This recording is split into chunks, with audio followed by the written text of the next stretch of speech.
अनुष्ठान पूर्ण होने के बाद 10% जाप का हवन करना जरूरी, अगर हाँ तो फिर अनुष्ठान पूर्ण होने के कितने दिन के भीतर ये करना जरूरी होता है? क्या 10% हवन किए बिना अनुष्ठान दूसरा शुरू नहीं किया जा सकता? बाद में दोनों ही अनुष्ठान का हवन एक साथ कर लिया जाए, कृपया मार्गदर्शन करें। तो सबसे पहली बात यह कि जो आप लोग जाप करते हैं उस जाप को नियम होता है ना, कि जैसे आप आसन पर बैठे जिस भी नियम से आप करते हैं उस नियम में दिया भी सामने जला करके आप बैठ के पाठ करें। जाप जो कर रहे हैं आप, तो उसमें जाप के 3 प्रयोग जरूर करने चाहिए। मुंह से बोलकर जाप करना, उपांशु जाप करना और मानसिक जाप करना। ये सब जाप के साथ साथ दिया जलाकर सामने बैठ करके जाप करना चाहिए।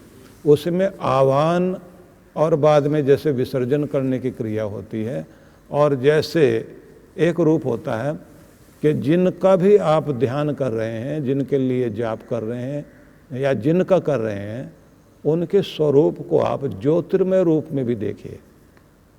उदाहरण के तौर पर शिव जी का जाप आप कर रहे हैं, तो शिव जी का नाम लेते लेते आप उन्हें किसी आकार में देखते हैं, तो उस आकार को आप ज्योतिर्मय रूप में देखिए और उस ज्योति बिंदु को फिर अपने माथे पर आता हुआ अपने शरीर में उस प्रकाश को जाते हुए अनुभव कीजिए, और उस ज्योति को फैलते हुए भी देखें कि वही ज्योति में सारा संसार आ गया है।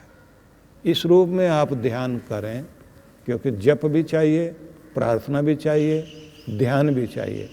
अंत में होता है आहुति देते हुए अपने मंत्रों से, और उसको फिर आप जो है चारों ओर, जैसे देव तर्पण होता है, देवताओं को आप प्रसन्न करते हैं, तो चारों ओर से वो कृपा भी आपकी तरफ आती है। किसी भी एक अनुष्ठान को जब आप करते हैं तो उसको आप हवन के साथ पूरा करें। उसके बाद में एक नियम होता है दान पुण्य सत्कर्म करना। तो चाहे तो 3 कन्याओं को या ब्राह्मणों को या कहीं आवश्यक, जैसे गौ के लिए, जहाँ भी उचित आप समझते हैं, उस समय फिर कुछ दान करना होता है।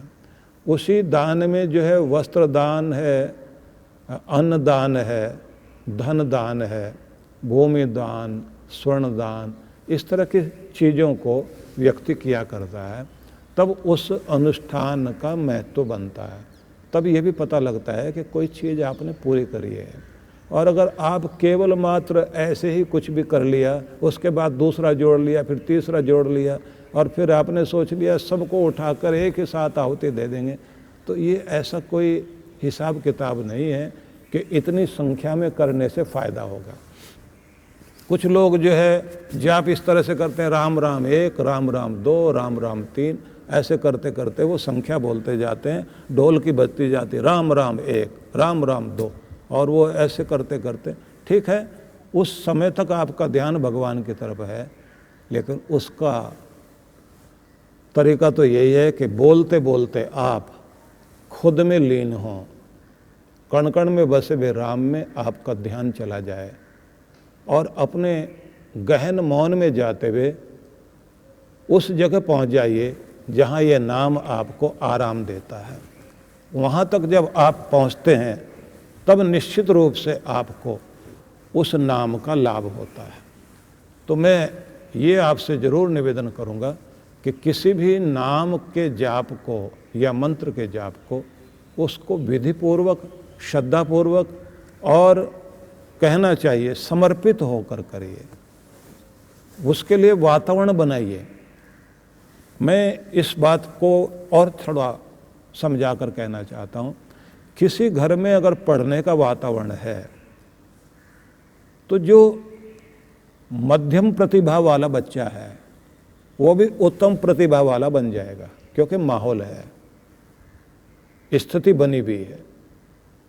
जो बच्चे जाके ग्रुप में पढ़ने की कोशिश करते हैं ना, वहाँ पढ़ने के सिवाय बाकी सब कुछ होगा,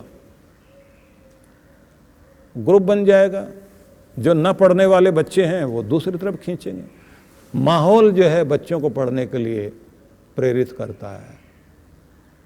ऊंचे बच्चे, वो बालक जो शिक्षा के लिए लगे हुए हैं, वो एक अच्छा माहौल बनाकर चलते हैं। अगर आप भी अनुष्ठान करना चाहते हैं तो आपको वो माहौल बनाना चाहिए, वो वातावरण बनाना चाहिए।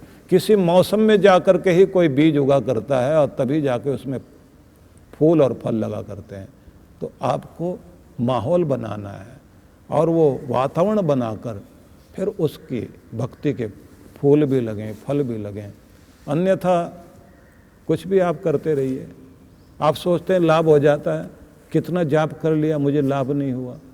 आप ना माहौल बना पाए, ना आपने जो है उस पर समर्पित हुए।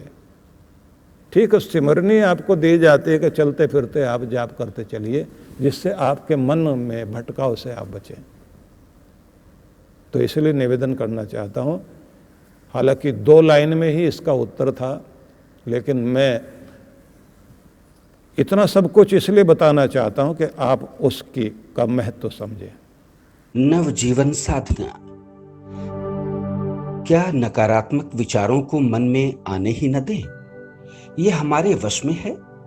क्या तनाव की जड़ें मन में उपजेंगी ही नहीं अगर निरंतर ध्यान साधना को जीवन में शामिल कर लिया जाए?